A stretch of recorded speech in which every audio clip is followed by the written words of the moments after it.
Graines de scientifique, le podcast des petits curieux des 4 ans.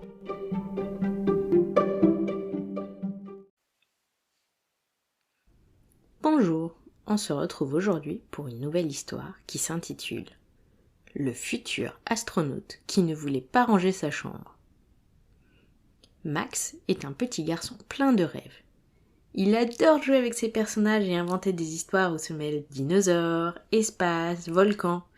Et quand il joue, il sort tous ses personnages, et tous ses livres, et toutes ses peluches, et tous ses jouets. À la fin de la journée, le papa de Max est obligé de se fâcher pour que Max range sa chambre. Tout a été essayé. Les cris, les menaces, les récompenses. Mais rien n'y fait.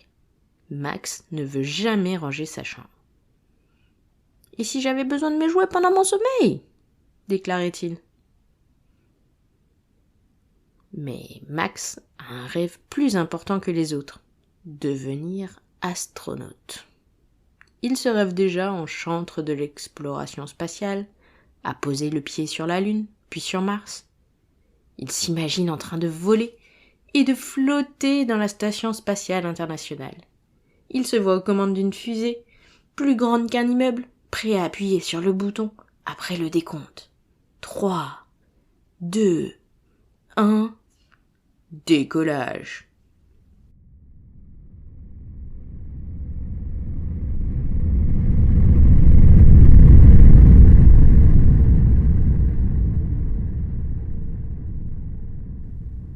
Un jour, à l'école de Max, une vraie astronaute vient parler de son métier.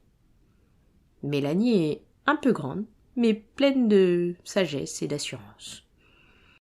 Elle explique aux enfants émerveillés son métier. Mélanie parle de nombreuses langues et comprend les sciences comme personne.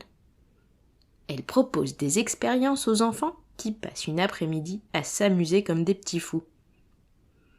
À la fin de la journée, les enfants ont le droit de poser des questions et d'obtenir des réponses de Mélanie, l'astronaute.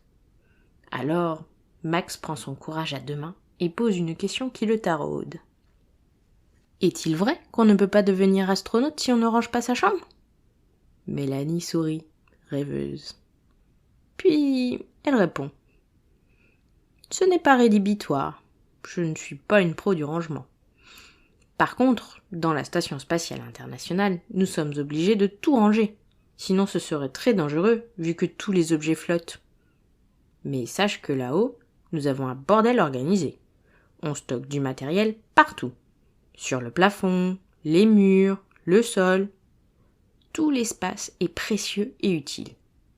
Heureusement, il y a des gens sur Terre qui nous disent le numéro du sac dans lequel se trouvent les objets dont nous avons besoin. Donc je dirais qu'il n'y a pas besoin d'être un pro du rangement de sa chambre pour devenir astronaute. D'ailleurs, je vais te dire un petit secret. Mon bureau n'est pas du tout rangé. Max est content. Il peut continuer à rêver de devenir astronaute.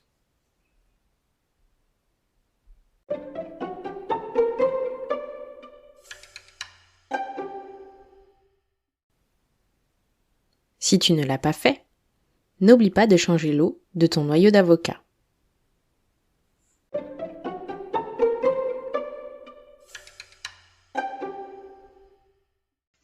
On se retrouve la semaine prochaine avec un nouvel épisode sur l'espace.